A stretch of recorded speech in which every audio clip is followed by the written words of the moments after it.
पत्रकार परिषद होत असताना आपण सारेजण उपस्थित होता.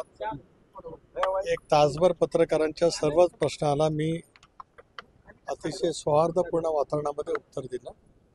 त्याच वेळेला शावाद संघटनेचे काही सहकार्य आले आणि त्यावेळेला त्यांनी निवेदन देत असताना काय झालं ते आपण सर्वांनी मिळून पाहिलं. त्यानंतर त्यांनी ते पत्ते टाकले तरी सुद्धा मी शांतपणे त्याचं उभं राहून निवेदन घेतलं.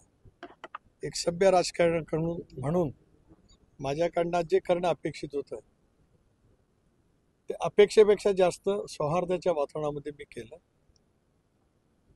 उठताना निवेदन स्वीकारल्याच्या नंतर धन्यवाद म्हणून सुद्धा मी केलं. तदनंतर मग मी खाली गेलो. पुन्हा लातूर शहरांतील बुद्धिवंत आणि वेगवेगळ्या क्षेत्रातील नामवंत यांच्याशी इंटरॅक्शन ठेवण्याचा कार्यक्रम होता. तो सुद्धा जवळपास मी 1.5 तास केला. त्यांनी कृषी क्षेत्रांतील, शिक्षण क्षेत्रांतील, वैद्यकीय क्षेत्रांतील, वकिलांचे, डॉक्टरांचे वेगवेगळे प्रश्न होते. त्यालाही सविस्तरपणाने मी उत्तर दिले. त्यावेळेला बाहेर काय घडलंय मला माहीत नाही, पण आपल्यामार्फत ज्यावेळेला घडलेलं समजलं त्यावेळेला मी कडक शब्दामध्ये त्याचा निषेध केला. राष्ट्रवादी काँग्रेस पक्ष अशा कधी कधी करत नाही.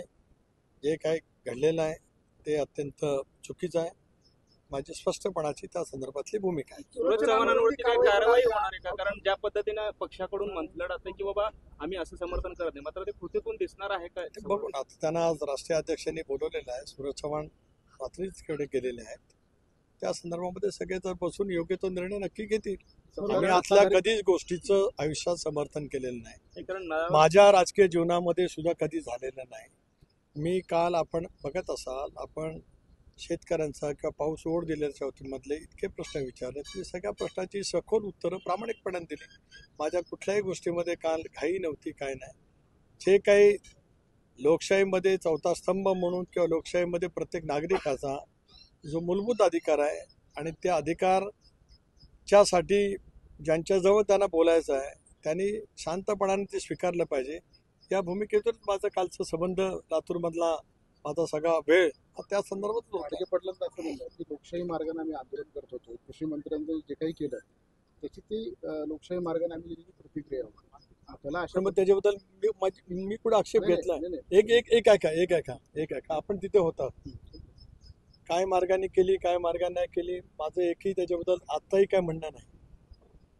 निवेदनं देण्याची आणि निवेदनं स्वीकारण्याची सुद्धा पद्धती आहे, पण त्या सगळ्या पद्धतीला बाजूला सारं जरी केलं गेलं तरी मला त्याच्याबद्दल आक्षेप बिलकुल नाही.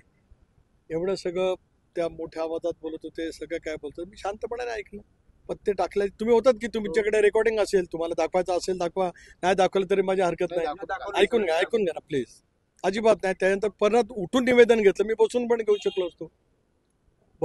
शकलो असतो, पण मी उठलो. याचा कारण की त्या निवेदनाला मला रिस्पेक्ट करायचा होता. एक लक्षात घ्या, मी 25 वर्ष आमदार राहिलो आणि 10 वर्ष आता लोकसभेचा खासदार आहे, राज्यसभेचा नाही, लोकसभेचा निर्वाचित झाला आणि त्याच्या प्रदेशचा अध्यक्ष आहे. त्याच्यामुळे मी रिस्पेक्ट केला. निवेदन तेवढं पत्ते टाकल्याच्या नंतर सुद्धा मी उभं राहून स्वीकारलं आणि धन्यवाद मानले. आता याच्यापेक्षा माझ्याकडून काय पाहिजे? जे मी सांगितलं मगापासून 4 वेळा, जे घडले ते चुकीचं आहे, योग्य घडलेलं नाही. राष्ट्रवादी काँग्रेस पक्ष त्याचं कधीही समर्थन करणार नाही. धन्यवाद. समज देण्यासाठी बोलवलं, तुम्ही समज दिली का सर?